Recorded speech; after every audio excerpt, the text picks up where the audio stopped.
Exercise 13B के question number 5 तक complete हो चुके हैं। आज की क्लास में क्वेश्चन नंबर 6 से स्टार्ट करेंगे। तो क्वेश्चन नंबर 6 है, A alone can finish a work in 10 days while B alone can do in 15 days. If they work together and finish it, then out of total wages of ₹3,000 A will get. ये 4 options दिए हुए हैं कि ए को कितना मिलेगा। जो total wages दिया हुआ है 3,000 रुपीज की, टोटल जो पारिश्रमिक है उनका 3,000 रुपीज है, तो उसमें से ए को कितना मिलेगा वो आपको 4 ऑप्शंस दिए हुए, इसमें कौन सा करेक्ट होगा, कैसे निकालेंगे। तो इसको देखिए, जो ए फिनिश करता है 10 days में और बी अकेले वर्क करता है तो उसको 15 days लगते हैं। तो इसका मतलब दोनों ने मिलकर काम पूरा कर दिया, दोनों ने मिलकर के वर्क कंप्लीट किया और टोटल उनको जो पारिश्रमिक मिला, माने वेजेज मिला, कितना मिला 3,000 रुपीज, इतना पेमेंट मिला उनको।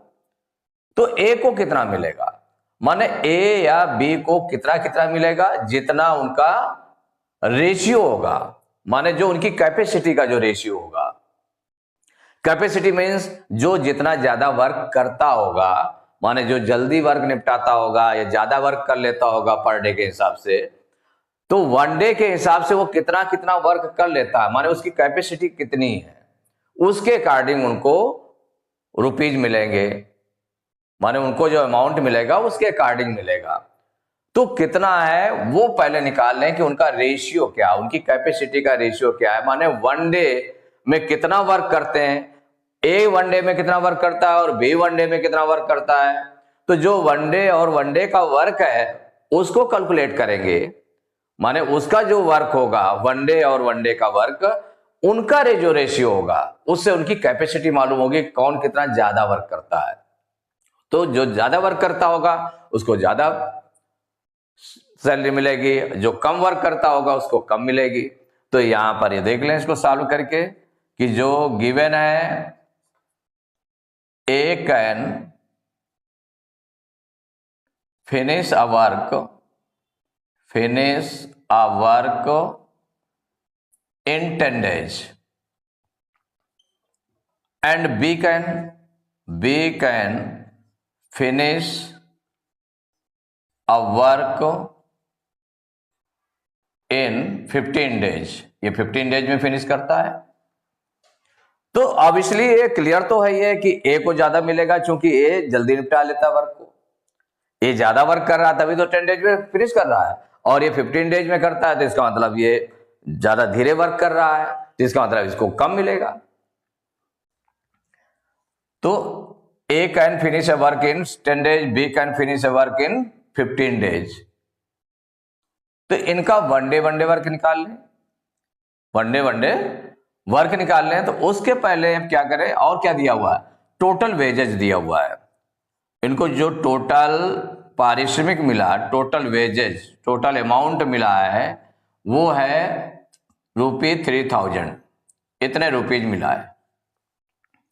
तो अब ए को कितना मिलेगा, तो इसके लिए वन डे और वन डे का वर्क निकाल लें। तो A's one day work,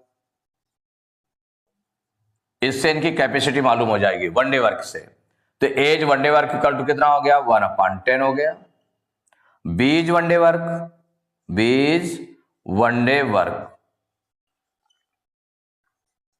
equal हो जाएगा 1/15 हो जाएगा, क्योंकि ये 15 डेज में करता है तो 1/15 हो गया वन डे वर्क। तो अब इनका रेशियो निकाल लें वन डे और वन डे वर्क का। तो द रेशियो ऑफ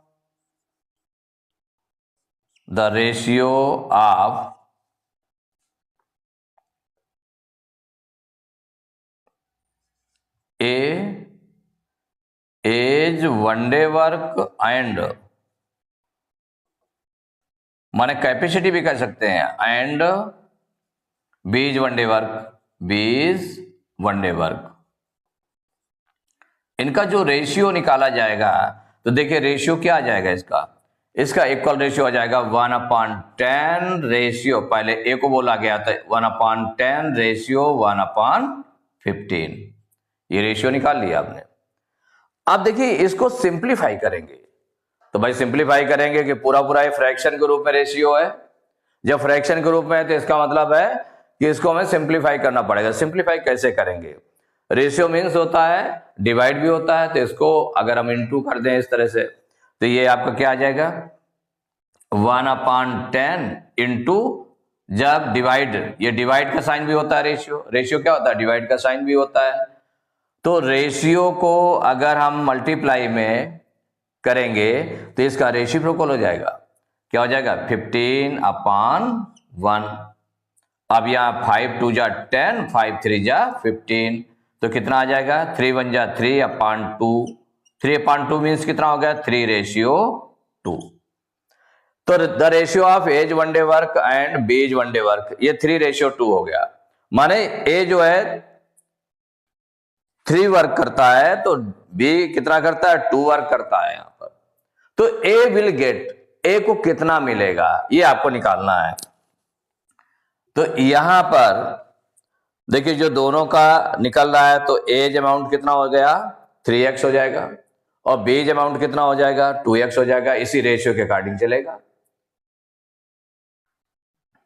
तो दोनों का मिलाकर कर दें या इनका हम सम निकाल लें, द सम ऑफ रेशियो। क्या निकाल लें? द सम ऑफ रेशियो, ऐसे भी निकाला जा सकता है इसको। तो the sum of ratio equal हो जाएगा 3 + 2 इक्वल टू हो जाएगा 5। सम ऑफ रेशियो हो गया 5 हो गया। तो ए को कितना मिलना है? तो ए विल गेट कितने रुपीज? तो ए का रेशियो कितना है 3 है, ए का रेशियो 3 है, तो इसका मतलब 3 आउट ऑफ, माने जो इसका सम हो गया, रेशियो का सम होगा कितना है 5, तो 3/5 माने 3 मिलता है। ए को कितना मिलता है 3 आउट ऑफ 5, माने इन दोनों का सम कर दें तो 5 हो गया। तो 3 out of 5 into total amount कितना है इसमें 3000 है, तो इंटू 3000। अब देखिए 5 से डिवाइड हो जाएगा तो 5 1 जा 5 और ये हो जाएगा 5 6 जा 30 0 0 मीन्स हो गया 3 × 600 इक्वल आ जाएगा 1800 रुपीज। तो इसको कितने मिलेंगे? ए को मिलेगा 1800 रुपीज।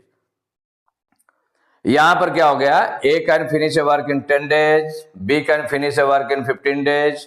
तो इनका दोनों का वन डे वर्क निकाल लिया गया। तो ए का हो गया वन डे वर्क हो गया 1/10 और बी का कितना हो गया 1/15 हो गया।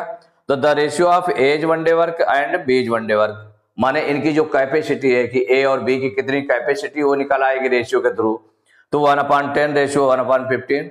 रेशियो मीन्स डिवाइड भी होता है। रेशियो में क्या करते हैं डिवाइड भी करते हैं। तो डिवाइड को अगर मल्टीप्लाई में चेंज करेंगे तो इसका रेसिप्रोकल हो जाएगा 15/1। तो 5 2 जा 10, 5 3 जा 15, तो 3 1 जा 3/2 मीन्स 3:2 आ गया। तो जो ए पहले था तो ए का रेशियो हो गया 3 और बी को मिलेगा जो वो 2 रेशियो के हिसाब से मिलेगा। इन रेशियो का सम कर दिया गया। तो रेशियो का सम मीन्स 3 + 2 = 5 हो गया। अगर 5 रुपीज आप उसमें वेजेज मिलता है तो उसमें 3 मिलेंगे इसको ए को और बी को मिलेंगे 2 रुपीज मिलेंगे। तो वैसे ही ए विल गेट 3 आउट ऑफ 5। कितने मिलते हैं 5 में से 3 मिलते हैं। तो जब 3000 रुपीज है टोटल वेजेज, तो 3000 में कितने मिलेंगे तो 5 से इसको डिवाइड कर देंगे। तो ये कितना आ जाएगा 5 6 जा 30 और 2 0 और बचेंगे तो 2 0 और लगा दिया 600 3 जा 1800 रुपीज। तो ए विल गेट 1800 रुपीज। तो ये कौन सा ऑप्शन है देख लें इसमें। तो सी ऑप्शन में है ₹1800। तो C option is correct option.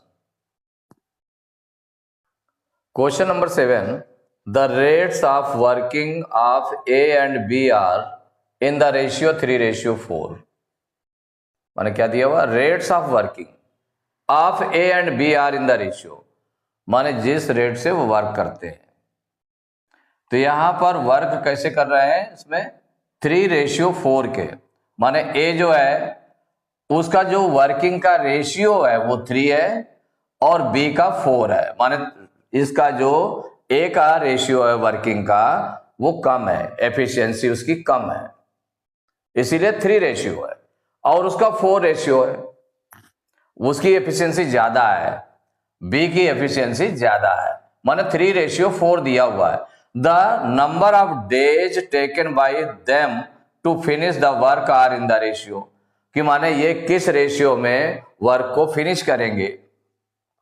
देखिए इनका 3:4 आ रहा है, जो वर्किंग का रेशियो है उनका 3:4 है, ए का 3 है और बी का 4 रेशियो है वर्किंग का ratio.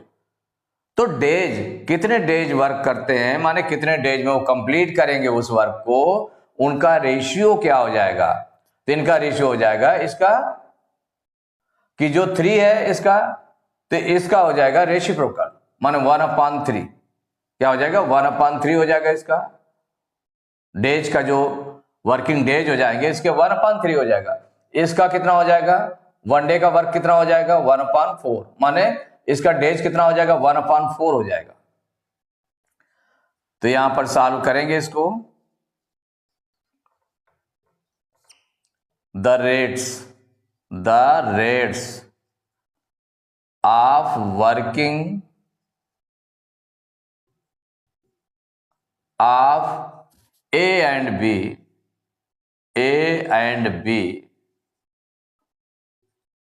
are in the ratio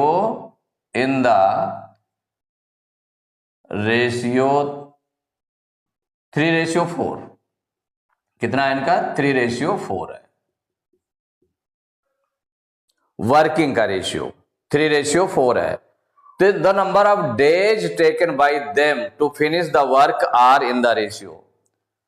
तो द रेशियो क्या फाइंड करना है आपको, the ratio of number of days